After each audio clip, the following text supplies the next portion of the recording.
So, how do you get clients? How does it actually tell us about how it works for you? Oh, it's interesting because it's changed a lot in the last few years. Honestly, the getting clients part now is probably the easiest part. We're constantly running Facebook ads. There's always paid traffic going on in the background. I've been podcasting for nearly 800 episodes since 2018 now, and that's become just a lead generator in itself. So at the start, I was doing a lot of going to events, commenting in the Facebook groups, engaging with people, building those relationships. Not so much anymore because it now has created that snowball effect where it grows organically.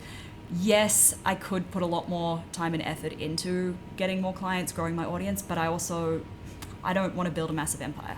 Yeah. What are the building blocks that are essential for small business owners going out there and creating a new business? I would absolutely, email list would be number one, especially with social media algorithms and the state of them at the moment, and historically as well, we've seen they all trend downwards as more and more people come onto the platform. As people start posting more, the algorithms need to find a way to discern between good content and bad content and what you want to see, so they can keep you on your platform scrolling more and more. So I would probably focus less on social media. And to be honest, I still currently I toy with the idea of just stopping Instagram altogether. I'm like, I don't really want to. It doesn't deliver the return that email does for the effort.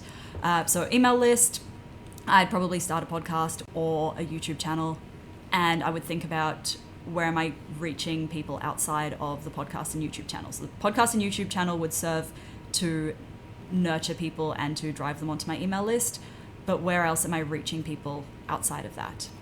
Okay, so you're very good at building community around your brand and that connection.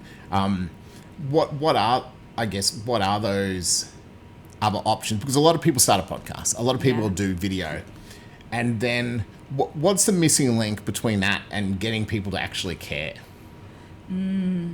It's not.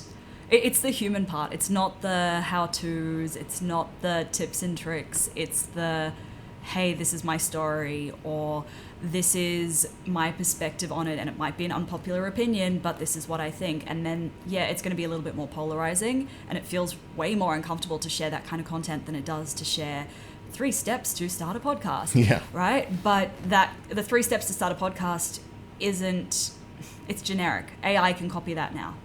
And the stories and the perspectives, the experiences, that can't be replicated by AI, not authentically anyway.